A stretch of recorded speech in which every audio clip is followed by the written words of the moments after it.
বিরতির পর আবারও ফিরে এলাম। সুপ্রিয় দর্শক, আমরা সুসংবাদের জন্য প্রত্যাশা করি, কিন্তু খুব ভালো সংবাদ আমরা পাচ্ছি না।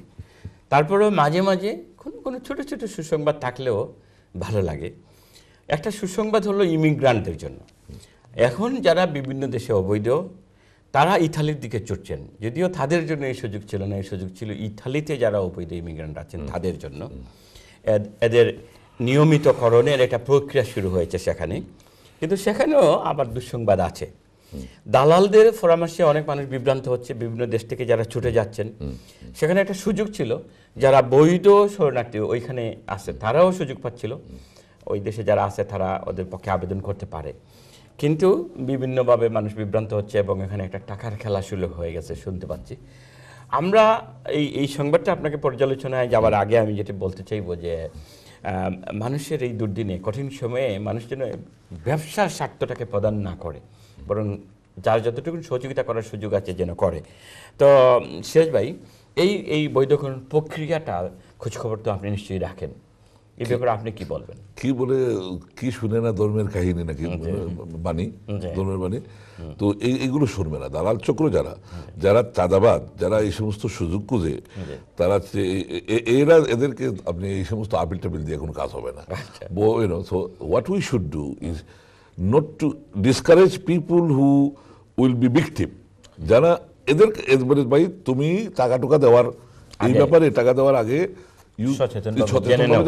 ভালো করে চিন্তা করে দাও, কারণ টাকা যারা নেবে তাদেরকে এই সমস্ত বলে টলে লাভ হবে না, কারণ তারা নেওয়ার জন্য রেডি আছে, বসে আছে। তারা আমি জানি কিছু লোক ইটালি থেকে এখানে যারা আসছেন, এদের কয়েকজন লোকও বললেন যে বিভিন্ন সময়ে ইটালিতে বৈধ করার যে প্রক্রিয়াতে যথেষ্ট দুর্নীতি আছে এবং প্রশাসনিকভাবেও আছে। আনফর্চুনেটলি আমি দেখলাম যে শুধু বাংলাদেশের প্রশাসনিক ক্ষেত্রে যেভাবে আমরা ডালাভাবে বলি আর কি, এদের কিছু এই সমস্ত আছে।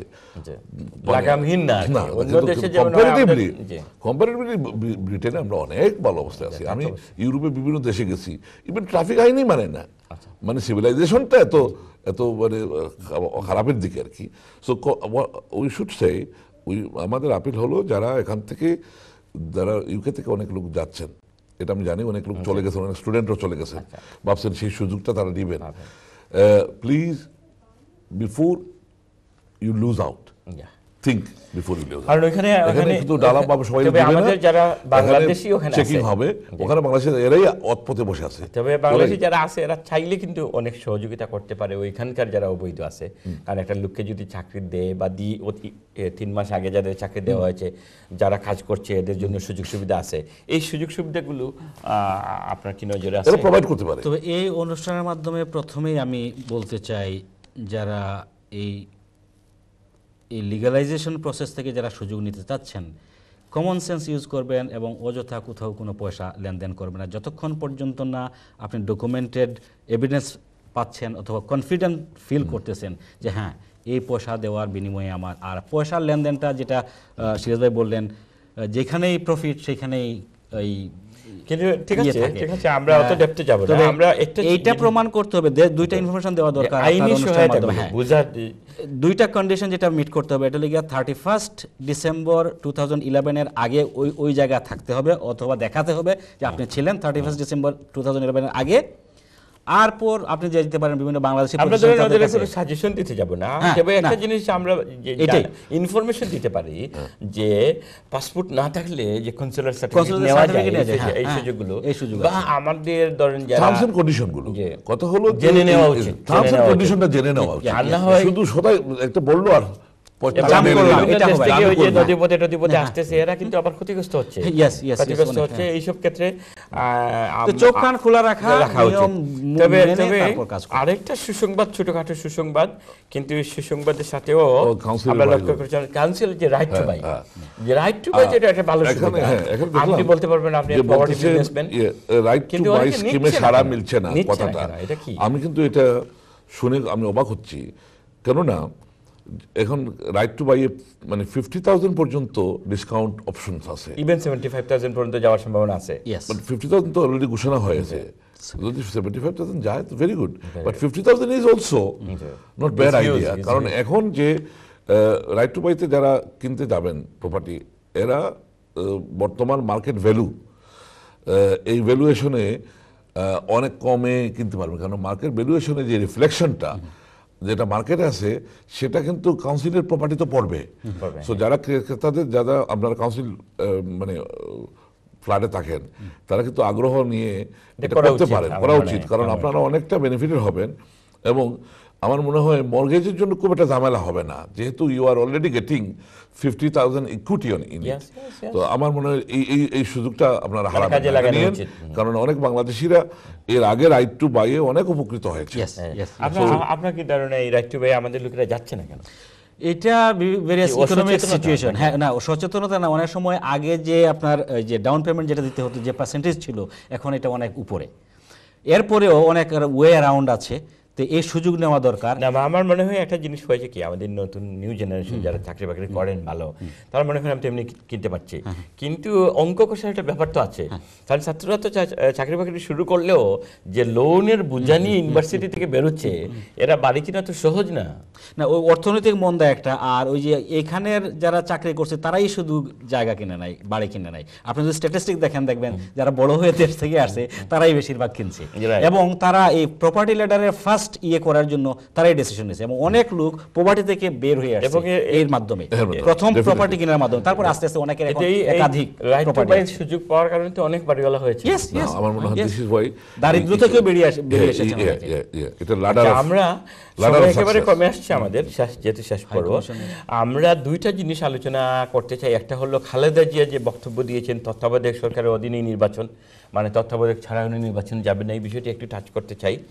এর আগে আমরা হাইকমিশনের একটি বিষয়, যদিও সংবাদপত্রে যেটি এসেছে, হাইকমিশনের নভিসা ফি 32 পাউন্ড থেকে 66 পাউন্ড, এটার জন্য দুর্বার গণ আন্দোলনের ডাক দিয়েছিলেন কমিটি নেতৃবৃন্দ। চেম্বার অফ কমার্স থেকে বক্তব্য এসেছে, বিসিএ থেকে এসেছে গ্রেটার সিলেট কাউন্সিল থেকে কমিটি নেতৃবৃন্দ কথা বলেছেন। অবশ্য ইতিমধ্যে আমরা জেনে গেছি যে কর্তৃপক্ষ এটা বাদ দিয়েছেন, যেটা 66-তে গিয়েছিল। আমি তো মনে করি এক সময় নো ভিসা ফি কোনো এক সময় নীল ছিল, কোনো ফি ছিল না, এটা বোধহয় বিএনপির আমলেই ছিল বোধহয়। আমার মনে হয় দুইটাই ছিল, ভিসা ফ্রিও ছিল, আবার পয়সা লাগাইছেন, আবার আওয়ামী লীগের সময় তারপরে আবার পয়সা লাগাইছেন, পরবর্তীতে পয়সা লাগান, দুইটাই আছে। তো দুই ধরনের খবর ছিল। আই সাজেস্ট এখানে কোনো ফি থাকার দরকারই নেই, কারণ এটা এই ফিটা মানে এই ভিসা নো ভিসা কার জন্য অ্যাপ্লিকেবল? আমার জন্য নয়, বিকজ আমি তো বাংলাদেশি অরিজিন, আমার হয়তো একবার শিল লাগায় অনেক আগে আমার ব্রিটিশ পাসপোর্টে করে ফেলেছি, বা আমি তো entitled to Bangladeshi passport as well. Visa ফিটা আমার প্রজন্ম, দ্যাট ইজ আমার ছেলে, আপনার ছেলে, মানে এদেরকে এমনি উৎসাহিত করতে পারতেছি না বাংলাদেশে, এমনি এরা বাংলাদেশে যাওয়ার বিমুখ আছে। আমরা কত কষ্ট করে বাংলাদেশ করার জন্য বাংলাদেশ গভর্নমেন্ট এদেরকে ফ্রি করে দেওয়া যেত, এবং ফ্রি করলে সুবিধা হবে, এটা একটা ইনসেন্টিভ হলো ইয়াং জেনারেশন দেশে যাওয়ার জন্য উদ্বুদ্ধ হবে। তবে এই প্রসঙ্গে আমি অবশ্যই এই সরকারকে অথবা হাইকমিশনের যে দায়িত্বশীল হাইকমিশনারকে ধন্যবাদ দিতে চাই, যে এটা কমিউনিটির ডিমান্ডকে ওনারা উইথ অনার যে মেনে নিয়েছেন, এই জন্য আওয়ামী লীগ এবং বর্তমান সরকার আরেকটা ছোট ধন্যবাদ। তারপরেও ফ্রি স্টাম্প দেওয়ার ক্ষেত্রে কেউ বলতে পারেন বাংলাদেশ হাই কমিশনের কিছু খরচ আছে, ফ্রি স্টাম্প দেওয়ার ক্ষেত্রে শুধু স্টাম্প তো এটা ফ্রি দেবে, পাসপোর্ট দিয়ে যাবেন, এটা স্টাম্প দেবে, এটা সিগনেচার দেবে। এই ক্ষেত্রে যদি কোনো এমপ্লয়ির কোনো খরচ লাগে, এটা আমি স্পন্সর করে দেবো।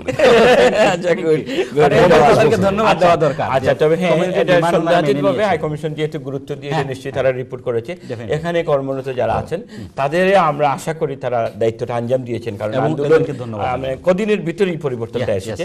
আরেকটা সুসংবাদ এই ক্ষেত্রে যে বাংলা সরকারকে দিতে হয়, যে আমাদের বহুল প্রত্যাশিত London Sylhet flight United Airways যে তার যাত্রা শুরু করে পথ সৃষ্টি করেছিল, বাদে বিমান এটা ফলো করেছিল, পরবর্তীতে আবার বন্ধ হয়ে গিয়েছিল, কুয়াশা নাকি সিলেটে নাকি কুয়াশা, কিন্তু আবার শুরু হচ্ছে।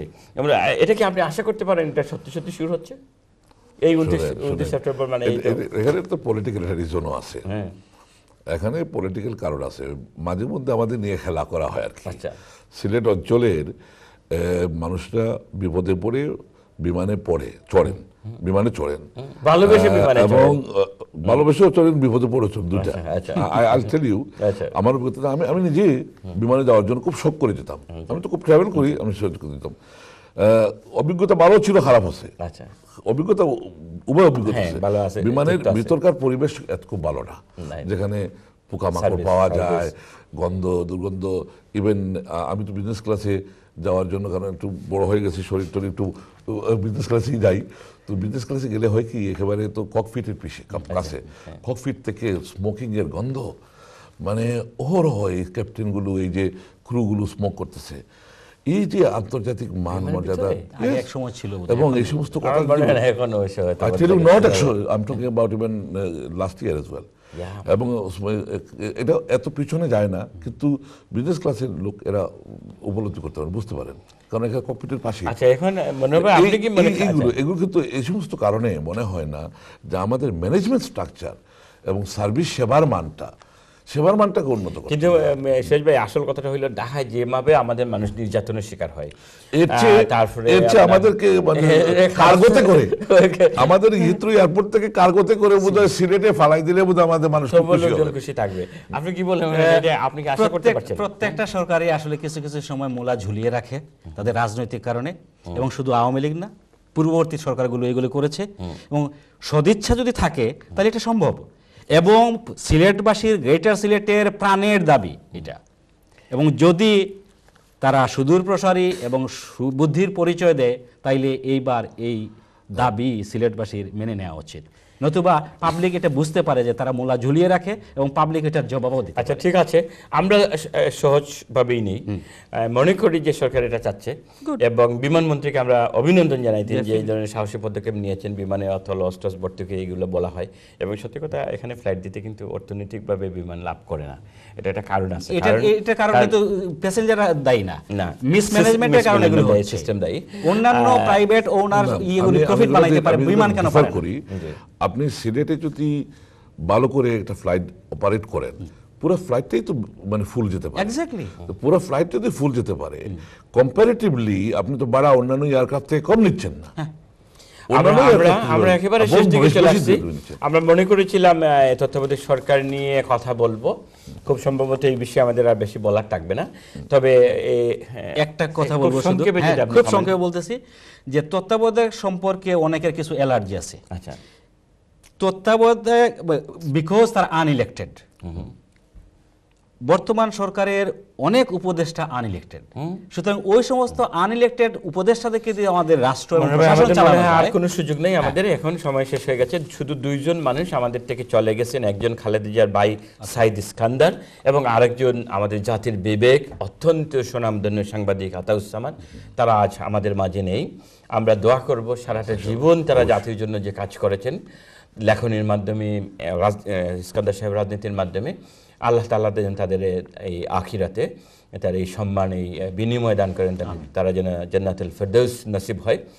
এই কথাগুলো বলে আমরা আজকের মতো আবারও এনটিভি পরিবারকে, এবং আমাদের সাথে আরও যারা কলাকুশলে আছেন, যারা আমাদের দর্শক, কষ্ট করে আমাদের অনুষ্ঠান শুনেন, আমাদের বুদ্ধি পরামর্শ দেন, ফোন করেন, উৎসাহিত করেন, তাদেরকে সবাইকে ধন্যবাদ জানিয়ে এখানেই শেষ করছি। আগামী বৃহস্পতিবার আবারও কথা হবে সন্ধ্যা ৮টায়।